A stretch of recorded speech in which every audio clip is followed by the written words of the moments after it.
అందరికీ నమస్కారం. ఈరోజు భాషా భాగాల గురించి నేర్చుకుందాం. భాషా భాగాలు 5.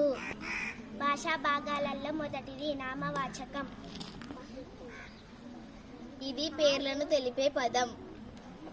ఉదాహరణకు మనుషుల పేర్లు, జంతువుల పేర్లు, ఊళ్ళ పేర్లు, పక్షుల పేర్లు, వస్తువుల పేర్లు మొదలగునవి. ఇది భాషా భాగాలలో రెండవది సర్వనామం. ఇది పేర్లకు బదులుగా వాడే పదం. ఉదాహరణకు ఆమె, అతడు, ఈమె, ఇతడు, వీరు, వారు. భాషా భాగాలలో మూడవది విశేషణం. ఇది గుణాన్ని తెలిపేది. ఉదాహరణకు మంచి, చెడు, పొట్టి, పొడవు, తెలుపు, నలుపు మొదలగునవి.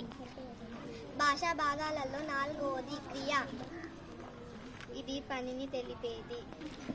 ఉదాహరణకు తినడం, రాయడం, చదవడం, అరవడం, మాట్లాడడం మొదలగునవి. భాషా భాగాలలో ఐదవది అవ్యయం.